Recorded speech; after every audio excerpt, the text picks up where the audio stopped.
আসসালামু আলাইকুম। আপনারা সবাই কেমন আছেন? আলহামদুলিল্লাহ আমি অনেক বেশি ভালো আছি। অনেকদিন যাবৎ আপনাদের সাথে কোনো রকম বড় ভিডিও আমি শেয়ার করতে পারছি না। প্রত্যেক বছর আমাদের এলাকাতে বড় করে মাহফিল হয়, কিন্তু এইবারের মনে হয় মাহফিলটা এত জাঁকজমক এর আগে কখনো দেখি। এত পরিমাণ মানুষ আসছে যে আমরা মানুষ রাখারই জায়গা পাইনি। সারাটা দিন তো রান্না বান্নায় ব্যস্ত, আর বিকাল থেকে এই যে ঘুরতে আসার পর যখনই বাড়িতে গেছে আর বের হতে পারছিলাম না।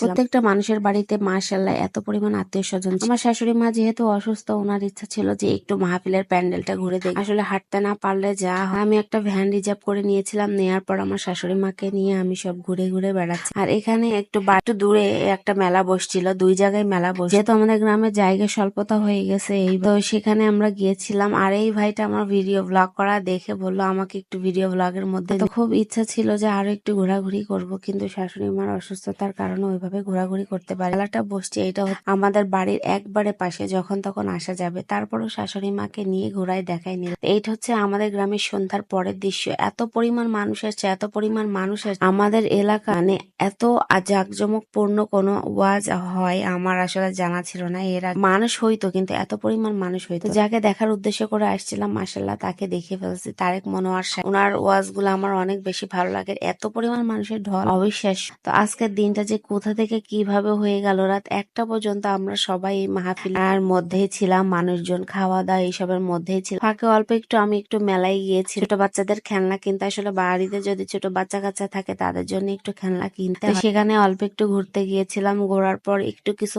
ফুটেজ আপনাদেরকে শেয়ার করলাম। আর এত জাঁকজমক ছিল, এত জাঁকজমক ছিল, না দেখে আপনারা বিশ্বাস করতে পারবেন আসলে কতটা জাঁকজমক ছিল। তো যাই হোক, এই হচ্ছে আজকের ভিডিও। কিছু আপনাদের সাথে শেয়ার করলেও ভালো লাগলে অবশ্যই লাইক কমেন্ট শেয়ার করতে কিন্তু ভুলবেন না। আল্লাহ হাফেজ।